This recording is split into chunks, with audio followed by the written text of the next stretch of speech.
"Sir, I said we're full." The words hit harder than they should, not because they're loud, but because they're rehearsed. Marcus glances past the waiter. 6 empty tables stare back at him like a joke no one's brave enough to laugh at.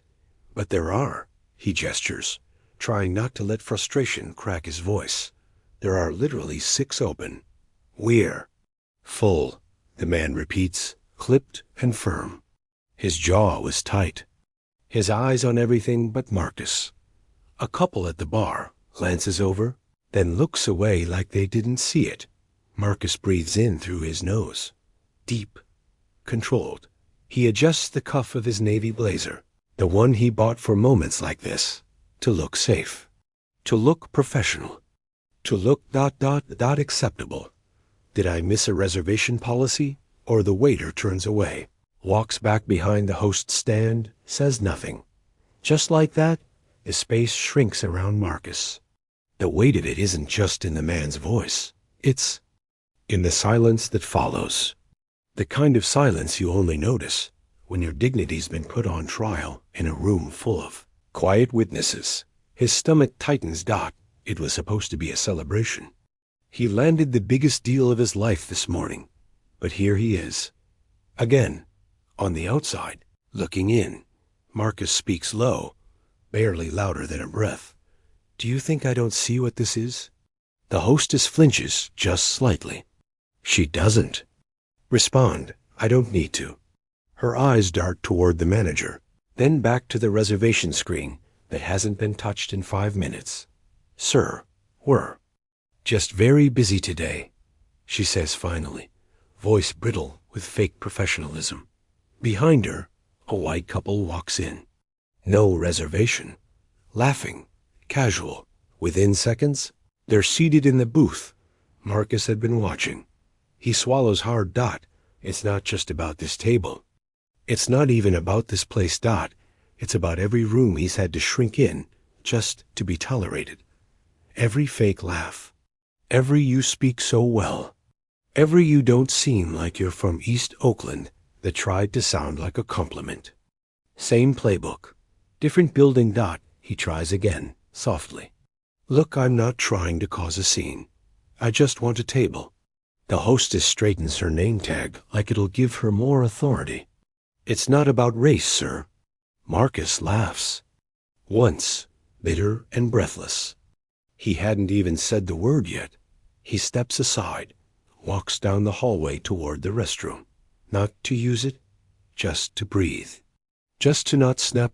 In the hallway mirror, his reflection stares back, sharp lines, proud eyes, tired soul. He adjusts his collar, stares himself down. He could leave. Again, take the insult, swallow it like every other time, say nothing. Be polite. Move on. But something shifts. He hears his mother's voice in his head. "Don't let them make you small. Ever." And she would know. She cleaned homes where she had to smile at people who left notes reminding her not to touch the family towels. Marcus takes one more look in the mirror. Then he turns back around. Not today. He straightens his posture and walks. No. Returns to the host stand. Calm, tall, with purpose. He's 3 feet from the counter when a voice slices through the tension. "Is there a problem here?" The room freezes. Every eye turns to the back entrance, where he stands, sunglasses in hand. A quiet storm behind his stare. Will Smith. Marcus blinks. The hostess does a double take. The waiter turns pale. "Mr. Smith, we didn't realize." "You didn't realize what?" Will's tone is soft, almost conversational. But the weight behind it is steel. That this man, who just got humiliated in front of your entire restaurant, deserves a seat? The waiter stammers. "We're just at capacity, and that man," Will says, stepping forward and locking eyes with Marcus, "is my guest." Will walks past the host stand like he owns the building. He pulls out a chair at the center table. "Look back. Sit down, brother." Marcus doesn't move at first. He's stunned, exposed. Scene dot, and he walks forward slowly. The kind of walk that rewrites history in real time. He sits dot silence, grips the restaurant. But the energy?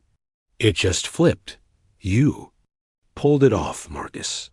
This city's gonna have your name on it.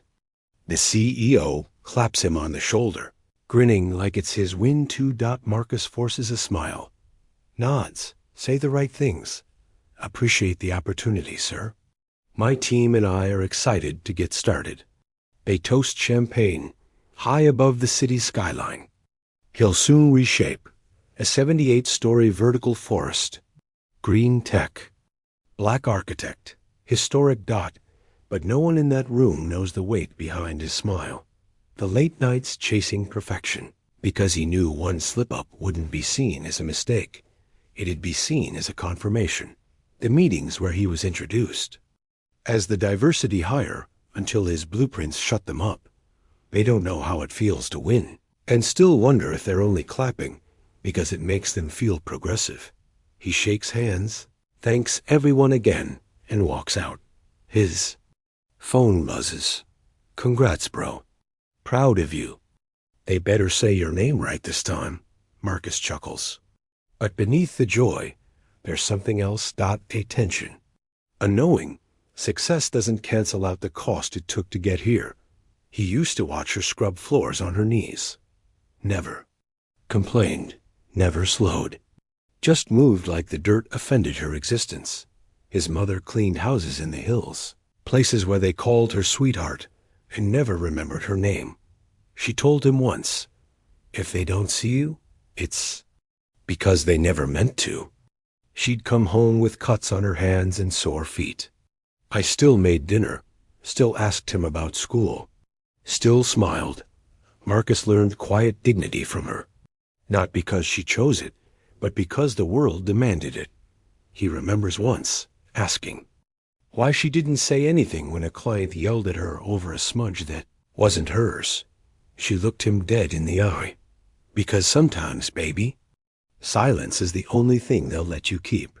Marcus had lost count how many times he heard that line. You don't seem like you're from East Oakland, said with a smile, like a compliment. Like he should be grateful they couldn't. Smell the trauma on him.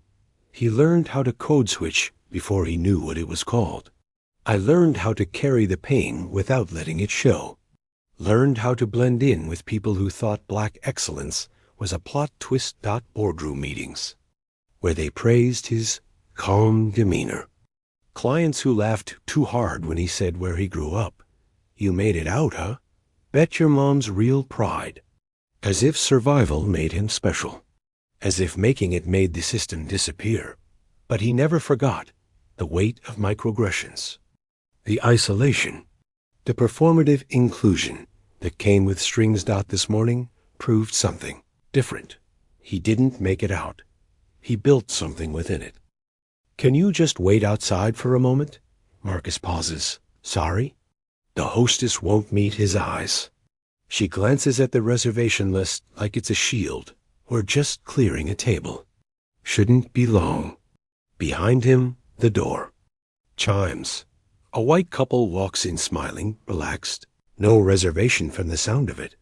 They don't get asked to wait. The hostess beams, grabs 2 menus, and leads them in without hesitation. Marcus checks his watch. Then the room. 6 empty tables. He takes a breath. I made a reservation under Marcus Williams, for one. Her smile returns tight, like she regrets being seen. Yes, I see that here. It's just, we're trying to manage capacity. Behind her, a waiter lifts his head, sees Marcus standing there, then turns away. Marcus has seen this scene before. Different restaurant, different city, same feeling. He forces a calm smile. Sure, I'll wait. She nods like she's doing him a favor, but every second ticks louder now. Every chair that stays empty feels louder. Every look that avoids him says what she won't. Excuse me, Marcus says, stepping closer. I just watched you seat a couple who walked in after me. The hostess flinches. It's not about race, sir. He hadn't even said the word yet. That's when it hits. She's been rehearsing that sentence her whole life. She was ready. For this moment before it happened. I didn't ask that, he says quietly. I asked why they didn't have to wait. She straightens like she's bracing herself. They had a special arrangement. That table was already cleared. She opens her mouth, but nothing comes out. He's not yelling. He's not being aggressive. He's just existing, and that's enough to make her uncomfortable. A couple nearby glances over, then looks away just as quickly. Racial injustice doesn't always scream. Sometimes it speaks through fake apologies and forced smiles. And sometimes silence does the worst damage of all. A burst of laughter leaks from the kitchen. Then a voice, low but not low enough. Why not just order to go? Someone else laughs. Another voice adds something he can't hear, but he feels that Marcus stands there, frozen between two worlds. The polite rejection up front and the honest mockery in the back. He turns slightly. A waiter peeks out from behind the wall, locks. Eyes with him for a second, then vanishes. No one says sorry. No one steps up. The discomfort is the point. The microaggressions sharpened just enough to cut, but not enough to call out. Marcus feels it in his jaw, in the way he clenches to keep everything in. He could leave. He should leave. But that's the thing about discrimination at work, in restaurants, in daily life. It teaches you to make yourself smaller, to avoid making them uncomfortable.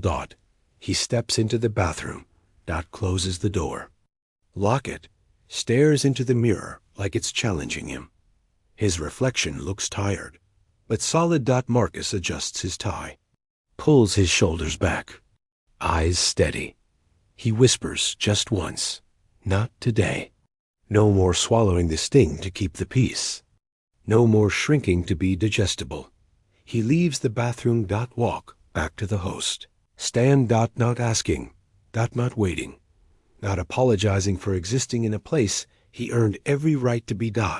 And that's when he hears it. Is there a problem here? A familiar voice. Steady. Iconic. Will Smith. Is there a problem here? The voice lands like a THUNDERCLA. Heads turn. Forward calm, but sharp. His sunglasses hang from his shirt collar. His eyes locked on the hostess. She blinks. No, we were just... That man, Will says, pointing at Marcus without hesitation, is my guest. Silence, dense and waiting. Marcus doesn't move. Doesn't speak. He's trying to decide if he's more shocked by the humiliation or the rescue. The manager appears out of nowhere, nervously tugging at his shirt. Sir, I apologize. We didn't know he was with me? Will finishes, voice like a blade. So if he wasn't, it's okay to treat him like that? The manager falters. That's not what I meant. It's exactly what you meant, Will replies, unblinking. People start whispering. Phones start lifting. Marcus catches Will's eye for the first time. A nod, like, I got you, and something. And Marcus unclenches not the pain, but the need to carry it alone. Will pulls out a chair at the center table and gestures to Marcus. You hungry? He asks, casually, like this isn't a powder keg about to blow. Marcus exhales, nods. Starving. He sits. So does Will. And the air shifts. The same staff that looked past Marcus now scrambles menus. Water, silverware appearing like magic tricks. But it's too late. The audience is already watching. Every phone is recording. Every silence is louder. Now, a waiter sets down 2 menus with shaking hands. Let us know if you need anything, sir. Will doesn't even look up. You sure about that? The waiter hesitates, then backs away. From the corner, Marcus hears a girl whispering to her friend. Is this going on TikTok? He hears the word racism, microaggressions, discrimination. For once, the narrative isn't. Controlled by polite lies and closed doors. It's being documented. Unfiltered. Raw. Will leans in. You didn't deserve any of that, man. Marcus shrugs. I'm used to it. Doesn't mean it's right. The phones are still up, but the real spotlight is on who stays quiet and who finally speaks. The waiter returns, different now. Smiling too wide, voice suddenly full of syrup. Apologies again, gentlemen. Can I start you off with drinks? On the house, of course. Will doesn't smile. What's your name? The waiter swallows. Jason. Will nods slowly. Jason, when he walked in, what did you see? Jason stammers. I didn't see exactly. Will says, you didn't see him. Not really. Jason fidgets with his notepad. You meant everything you did, Will continues. The hesitation, the looks, the laughter in the back. Jason tries. I wasn't part of that. Will leans in, voice quieter now, but harder. But you didn't stop it either. Marcus watches, arms folded. Jason starts to speak again. But nothing lands. Will doesn't raise his voice. He doesn't have to. His calm is more surgical than rage ever could be. You treated him like he didn't belong, Will says, until I walked in. And suddenly he did. Jason's eyes drop. I'm sorry. Don't tell me. Tell him. Jason turns to Marcus. I'm sorry, man. Really. Marcus stares at him. Expression unreadable. He doesn't say thank you, because dignity doesn't. Owe you gratitude for being returned. Within minutes. It's everywhere. TIK2KS with captions like, Will Smith just shut down racism in real time. Twitter threads unravel the entire exchange. Black man refused a table. Will Smith shows up staff. Panics. Now its viral one video hits 2 million views by the end of the hour. People argue in the comments. Some defend the restaurant. Others share similar stories.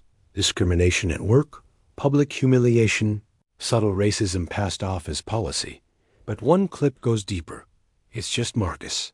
Silent, sitting, existing, doing nothing, but being.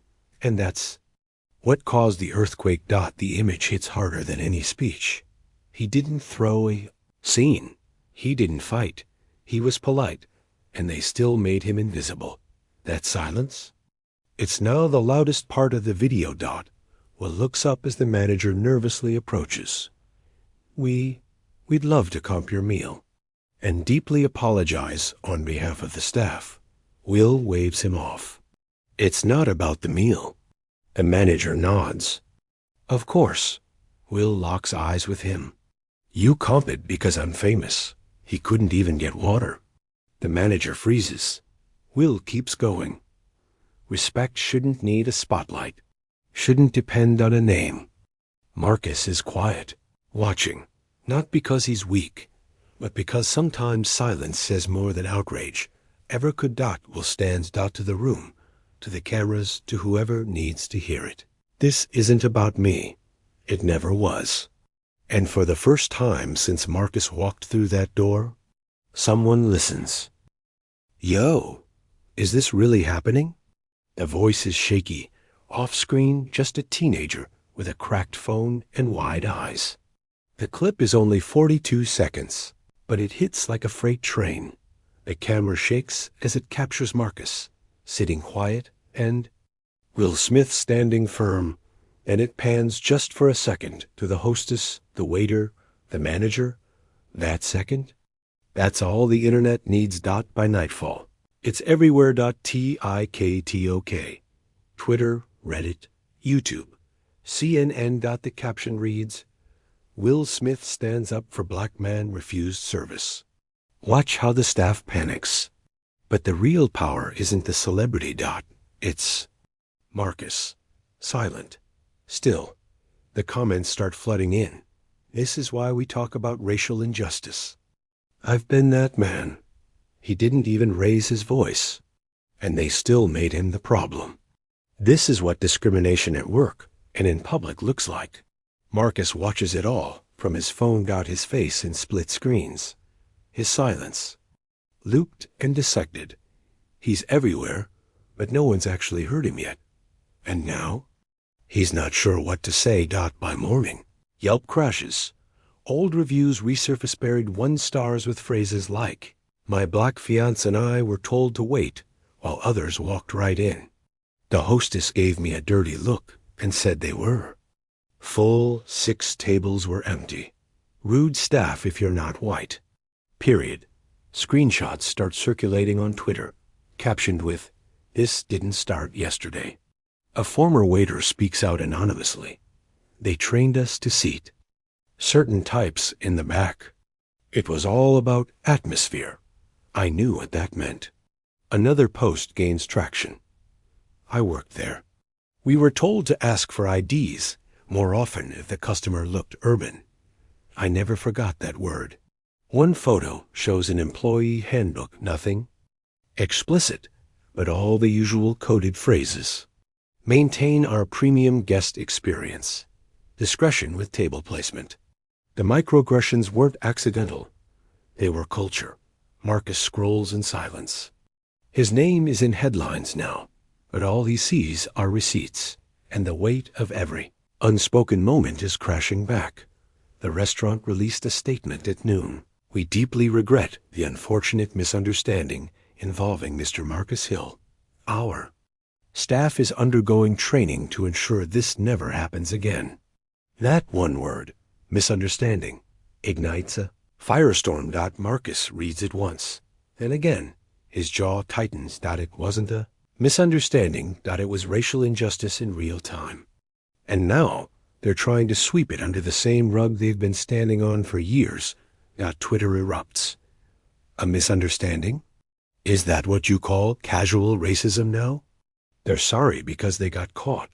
Every apology, like, "This makes it worse. Do better." Someone tweets a remix of the press release with clown music. It gets more views than the actual statement. The next video feels different. It's not flashy. No edits, just shaky hands and wet eyes. A woman in her mid-30s speaks into her phone. "I was there. I was at the table behind him," she begins. Her voice breaks. "I saw it. I saw how they treated him, and I said nothing. I looked away." She wipes her cheek. "I just wanted my dinner. I didn't want to get involved, but I watched a man get erased, and now it's viral, and I feel disgusting." That clip hits people harder than the original. It sparks a wave of TikToks and Reels. I've been quiet too long.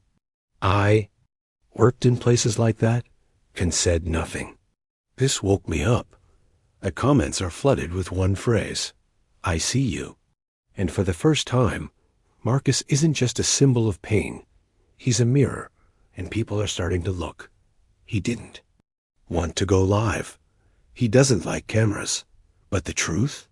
Silence helped build that restaurant's walls. He won't add another brick. Marcus opens his phone and hits record. No filters. No script. "My name is Marcus Hill," he begins. "And what happened to me wasn't new. It was just recorded." He looks into the camera, not angry, but clear. Racial injustice doesn't always wear hoods or scream slurs.